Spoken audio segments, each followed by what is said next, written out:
Okay, so let me show you how to thread the machine. I am working with Gutermann threads. I love these threads because of their quality and strength. This is 100% polyester. You can use this for most of your projects.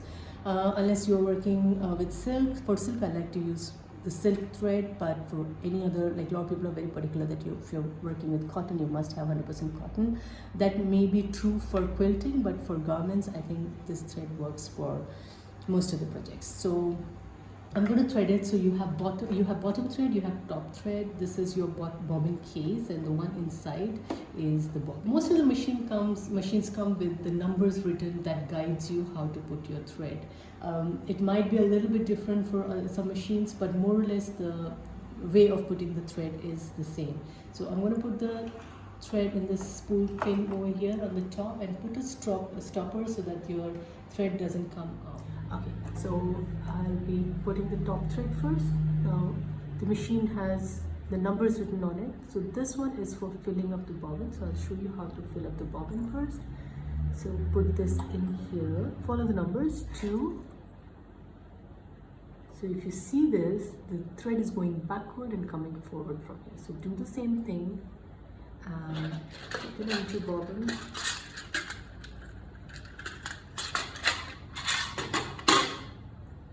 Put your bobbin here, go around it, and like this, and push it.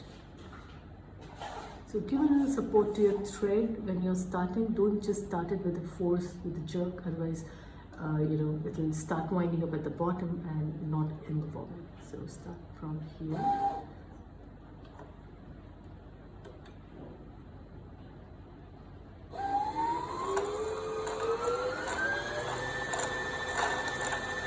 I'm not filling it up too much. Okay, bring it back here, take it out from here. Now your machine, all the machines come with a small cutter over here at the side. So use that to cut this.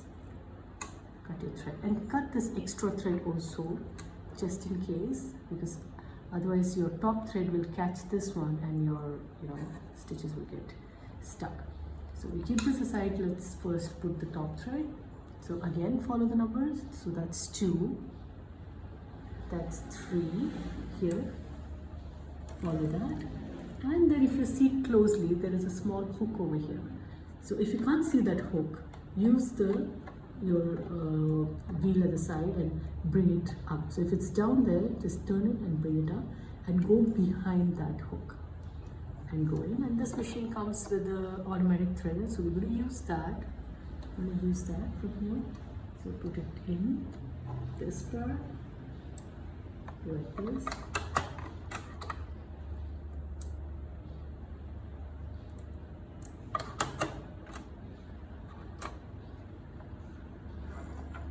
The thread out. Now if you have extra thread, just pull your thread from the top here. You don't want to waste your thread, so just bring it back from here. Now use the bobbin. Your bobbin thread should come from this direction, not from this direction. So from right to left, but facing this way. Put it in here.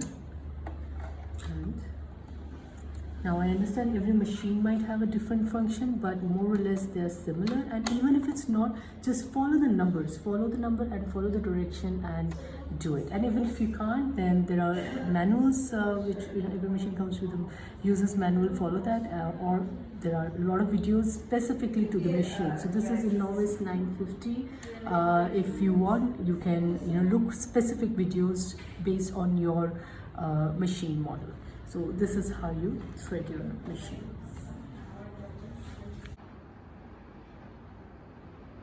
So if you're working, like let's say my stitch is right now here and I want to move my needle, I'm going to change the width of my position of my needle by changing the width of the stitch. So that is also the purpose of this zigzag stitch mark on your machine, which you can move around. So, and the length of the stitch, obviously, so right now my stitch length is at 2.5, where my stitch is very small. Now I'm going to change it to maximum, which is 5, and my stitches are longer. Let me just show you. So You see here my stitch was small and now my stitches are longer. So this is what it does. Now having said that, now let me just come to the tension part of the machine. So what is tension? I'm going to explain you in a way that you'll never forget about it. It's confusing, people forget it, but so these are the numbers. So this one has until 8 and starts from 0. So lower the numbers, looser it will be. Higher the numbers, tighter it will be, right? So I just remember it from this. You just remember it like this, that L for loose and L for lower. So when it is loose, when it's lower the number, it's going to be loose. And if it's, and I'm talking about the upper thread here. So when I bring it to, let's say I'm going to keep it at 0 right now, and when I'm going to sew it, the upper thread is going to be very loose. So that means the bottom thread is pulling the top thread down. So let's see how will it look. Now for the ease of understanding, so that you can understand what I'm talking about, let me change the color of the thread here. So we can easily see the bottom thread and the top thread. So I've changed it to green now, and I have reduced my stitch tension to 0. Let me change my position. It's just way to this side. I want to bring it to the center here, and let me show you.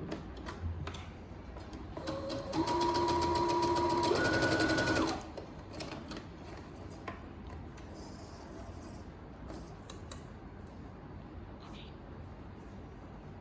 So can you see this?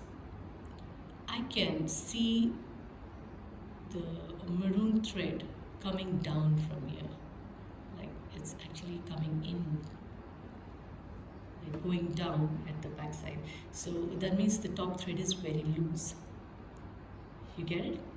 Because I made it lower, the top thread has become very loose. So that tension isn't right. And if, let's say, I increase it to the maximum, then it's going to be opposite of what just happened. The bottom thread is what is going to be visible on the top. So let's see.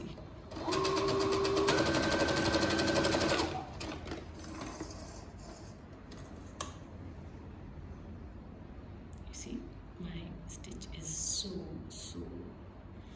tight over here. You see these wrinkles? And if you see closely, very carefully, I can see those green spots here, because the bottom thread is, now it's not coming as much out as in this one. That's because the bottom thread is, the tension for the bottom thread is all right, so it's holding its ground, but whereas in the top one, when it was loose, it was giving up. So can you see that here it's a bit tighter and it's so loose over here. So that is what the tension works. That's how the tension works, and that's where we have to adjust. Now on your machine, most of the time on your dial here, you will see a gray area, which is basically to say that you have to keep it in between this. You have to keep it in between this. For me, between 3 to 4 tension is perfectly fine. All right? Or maybe 4 to 5, and that works mostly for all the projects. So I have explained you today how to thread your machine, how to adjust tension, how to increase or decrease your stitch length, and the width of your stitches. Width of the stitches are only for zigzag stitches. It's not for straight stitches, obviously. But if you want to move the needle, let me show you one more time. This is where I'm changing this, and when I'm moving this, my needle is moving as well. So if you have to move your needle according to your seam allowance, then you can change the width of your zigzag stitch. Alright, so I hope this was helpful. Please help me share these videos and invite more people to join this group, so we can have a bigger community, bigger group, and we can all have fun sewing. Thank you very much and have a great day.